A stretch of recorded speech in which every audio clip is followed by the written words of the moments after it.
मैं पूजा आपका पूजा सत्यम चैनल में एक बार फिर से स्वागत करती हूँ। जी हाँ दोस्तों, आजकल सब परेशान हैं, सब नाउम्मीद हो चुकी हैं और सबको यही लगता है कि उम्मीद की कोई किरण नहीं बची है। तो जी हाँ दोस्तों, आज की जो मैं आपके लिए वीडियो लेके आई हूँ वो मैं इसी टॉपिक पे लेके आई हूँ, सब कुछ करना लेकिन ज़िंदगी में कभी हार नहीं मानना। जी हाँ दोस्तों, जो मैं आपके लिए वीडियो लेके आई हूँ वो शायद आपको वीडियो कहीं ना कहीं आज आपको इंस्पायर करेगी और आपको लगेगा कि हाँ, ये ऐसा करने से हम ज़िंदगी में आगे बढ़ेंगे और हमें सफलता ज़रूर मिलेगी। ठीक है दोस्तों, आज हम अपनी वीडियो की शुरुआत करते हैं। एक गरीब परिवार का एक लड़का होता है, वो सरकारी नौकरी की तैयारी कर रहा होता है। जैसे ही वो सरकारी नौकरी की तैयारी कर रहा होता है, कुछ एग्ज़ाम उसने दे चुके होते हैं और कुछ एग्ज़ाम उसके देने बाकी होती है। गरीब परिवार का लड़का है, अब आर्थिक तंगी तो बहुत होती है, लेकिन वो अपनी सरकारी नौकरी की तैयारी कर रहा होता है। करते करते ऐसा एक साल बीत जाता है। अब एक दिन अचानक क्या होता है, जो गरीब परिवार का जो लड़का होता है उसको इंटरव्यू के लिए कॉल आ जाता है। अब वो जो कॉल आता है वो आता है दूसरे शहर से। अब गरीब परिवार का जो लड़का होता है, अब पैसे तो उतने नहीं होते हैं, लेकिन जब इंटरव्यू के लिए कॉल आता है, अब वो सोचता है कि मुझे इंटरव्यू के लिए कॉल तो आ गया, अब पर मैं दूसरे शहर जाऊँ तो जाऊँ कैसे, पैसे तो नहीं है। अब वो गरीब परिवार का लड़का जो था, जिसको इंटरव्यू का कॉल आया, उसने सोचा ठीक है कोई नहीं, मैं जैसे तैसे करके अपना शहर निकल जाऊंगा और मैं अपना जो मेरा इंटरव्यू के लिए आया मैं वहाँ पे अपना इंटरव्यू दे के आ जाऊंगा। अब वो क्या करता है, वो अपना सूट बूट पहन के तैयार हो जाता है। अब वो जैसे ही घर से निकलता है, तो अब वो तो निकल गया घर से, अब वो जैसे ही बस स्टैंड पहुँचता है, अब उस दिन उसको ना तो कोई लिफ्ट मिलती है, ना कोई रिश्तेदार मिलता है। अब उसकी जेब में सिर्फ 50 रुपये होते हैं। अब वो लड़का बड़ा परेशान हो जाता है क्योंकि वो टाइम पे तो नहीं पहुंच पाता।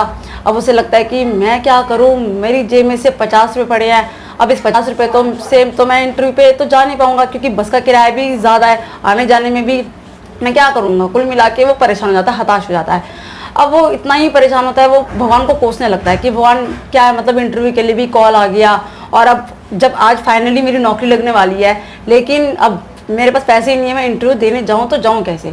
जब वो भगवान का एक मंदिर होता है बगल में ही, अब वो देखता है कि चलो भगवान से ही पूछ लिया जाए। वो भगवान के पास जाता है, भगवान को बोलता है भगवान सारी तो उम्मीदें आपने ख़त्म कर दी है, अब मैं क्या करूँ बताओ मुझे। वो भगवान से इतना कुछ बोल रहा ही होता है। अब वो जैसे भगवान को पूजा पाठ करता है, वो मंदिर की सीढ़ियों से उतर रहा होता है।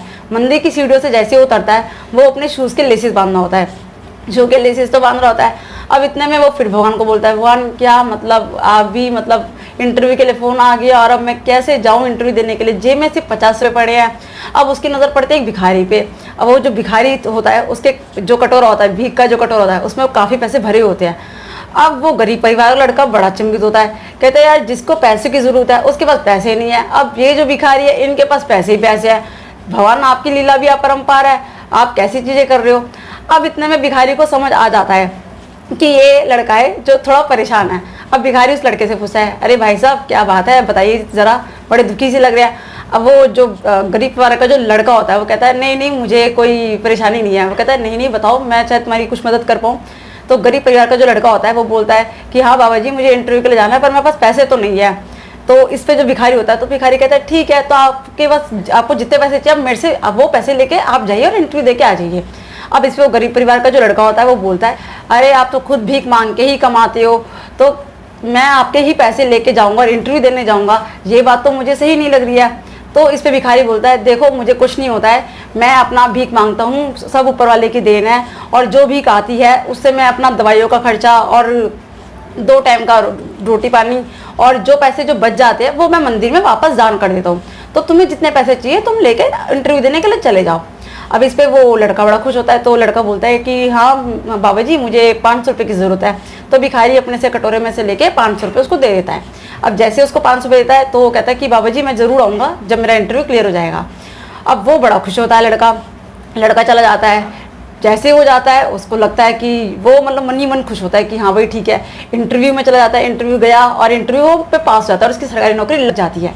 जैसे उसकी सरकारी नौकरी लगती है और वो जब वापस आ रहा होता है, वो रास्ते में बस में बैठा ही होता है, उसको मन ही मन एक पॉजिटिव थॉट्स आने शुरू होते हैं कि भगवान आज आपने बचा लिया, अगर वो भिखारी बाबा जी नहीं होते तो आज मेरा क्या होता, शायद आज मैं इंटरव्यू में पहुँच ही नहीं पाता, मेरी नौकरी ही नहीं लगती, मतलब आपने तो मेरी किस्मत ही बदल दी है और मैं तो हार ही मान चुका था।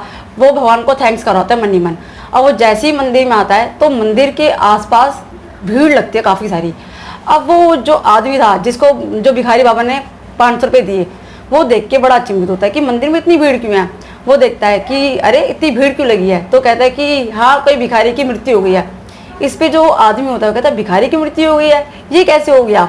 तो उन्होंने कहा हाँ, इनके पास जो पैसे होते थे वो उनकी दवाई के पैसे थे और आज इनके पास वो दवाई के पैसे थे नहीं। इन्होंने क्या किया, जब पैसे ही नहीं थे तो इसलिए वो आज उनकी मृत्यु हो गई। इस पे वो जो लड़का होता है वो लड़का बहुत हताश निराश कि भगवान आपकी लीला भी क्या है कि जब मुझे पैसे चाहिए थे और आपने मुझको पैसे दे दिए, लेकिन आपने उस व्यक्ति के प्राण ले लिए। इतने में से भीड़ में से एक आदमी की बात आती है, भिखारी था, ये तो मर ही गया, भिखारियों का क्या काम है। लेकिन उस लड़के को अंदर ही अंदर इतना ज़्यादा ये चीज़ लग जाती है कि मेरी वजह से उस भिखारी की मृत्यु हो गई है।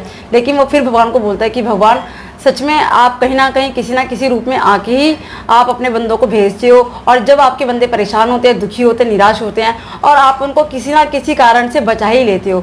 जी हाँ दोस्तों, अगर आपको मेरी वीडियो अच्छी लगती है तो आप इस वीडियो को लाइक कीजिए, शेयर कीजिए, कमेंट कीजिए और मेरे चैनल को सब्सक्राइब करना